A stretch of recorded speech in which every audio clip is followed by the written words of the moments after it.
Film की शुरुआत Amelia से होती है, जो अपने जन्मदिन पर अकेली है। उसे ये अच्छा नहीं लगता कि उसने 40 साल पूरे कर लिए हैं। उसने सोचा था कि कॉलेज के बाद लाइफ अच्छी होगी, लेकिन वैसा नहीं है जैसा वो चाहती थी। वो अब भी वहीं रहती है जहां वह पली है। एक स्टोर में काम करती है और उसके पास कोई दोस्त या कोई खास नहीं है। हालात तब और खराब हो जाते हैं जब उसका बॉस कहता है कि वो अच्छा काम नहीं कर रही है और उसे डांटता है। इससे अमेलिया गुस्सा होकर वो नौकरी छोड़ देती है। फिर वो अपने दुखों को दूर करने के लिए एक पब में जाती है।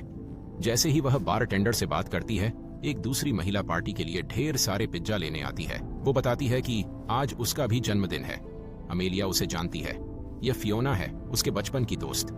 वे कभी एक दूसरे के करीब हुआ करते थे, लेकिन अब वो दोस्त नहीं रहे।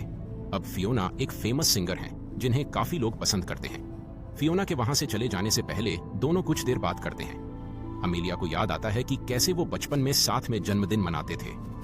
अमेलिया को अपना 13वां जन्मदिन याद आता है, जब उसने और फियोना ने अपने इच्छाओं को कागज के टुकड़ों पर एक बक्से में रखकर पहाड़ियों के बीच दफनाया था। उन्होंने प्लान बनाया था कि वे इसे 18 साल की उम्र में एक साथ खोलें, लेकिन बीते समय में वे पहले ही अलग हो गए थे। उस समय को याद करके उसे उदासी हुई और अब उसने फैसला किया है कि वह बक्सा ढूंढेगी। वो पहाड़ियों पर जाती है, उसे ढूंढती है और कागज की इच्छाएं निकाल लेती है। उसकी खुद की इच्छा एक अच्छा इंसान बनने की थी। फिर वो फियोना की इच्छा को देखती है, लेकिन जैसे ही वो उससे देखने वाली होती है, कागज उड़ जाता है। अमेलिया कागज का पीछा करती है और काफी मेहनत के बाद वो उसके हाथ लगता है, लेकिन जैसे ही वो उसे पढ़ने वाली होती है, उसे एहसास होता है कि वो सड़क के बीच में है। अचानक एक ट्रक उसे टक्कर मार देता है, जिससे उसकी जान चली जाती है। लेकिन तभी उसकी आंख खुलती है और वो अपनी मम्मी पापा के घर में होती है और उसकी मम्मी उसे बताती है कि आज उसका 18वां जन्मदिन है, जिसे सुनकर वो काफी चौंक जाता है। जैसे जादू के झपके से उसके आसपास सब कुछ बदल गया था। वो अपने माता पिता को गाते हुए और अपना जन्मदिन मनाते हुए सुनती हैं। इससे अधिक हैरान करने वाली बात यह है कि वो अभी भी उसी तरह से दिखती है जैसे वो 40 वर्ष की उम्र में दिखती थी, जबकि बाकी लोग उससे काफी छोटे हैं।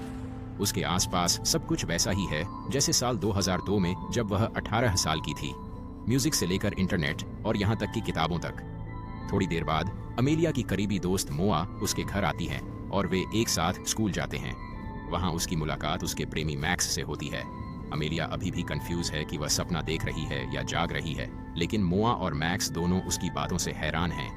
अमेलिया को छोड़कर बाकी लोग उसे उसी तरह से देखते हैं जैसे वह 18 की ही है। उसकी बातों के कारण उन्हें वह थोड़ी अजीब लगती है। बाद में मोआ और अमेलिया को हिंदू धर्म और उसकी मान्यताओं के बारे में एक लेक्चर देना होता है। वो कक्षा में पुनर्जन्म के बारे में बात करते हैं। मोआ कक्षा में पुनर्जन्म की चर्चा करती है, जिससे अमेलिया को आश्चर्य होता है कि क्या उसके साथ ऐसा हुआ है। उनके लेक्चर के बाद वे ड्रामा क्लास में जाते हैं, जहां एक नाटक हो रहा था।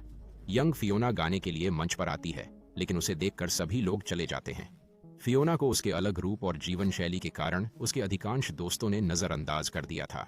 बाकी सभी की तरह अमेलिया भी फियोना की परफॉर्मेंस पर ज्यादा ध्यान न देकर क्लास छोड़ देती है, जिससे फियोना को काफी दुख होता है। स्कूल के बाद मोआ अमेलिया को अपने घर पर पार्टी के लिए बुलाती है। पार्टी में वह सब कुछ है जो एक इंसान को चाहिए: खाना, ड्रिंक्स और अच्छा माहौल। पार्टी में अमेलिया ने नोटिस किया कि फियोना भी कुछ दोस्तों के साथ आई है। वह फियोना से बात करने की कोशिश करती है, लेकिन उसका बॉयफ्रेंड मैक्स बीच में आकर उनकी बातचीत रोक देता है।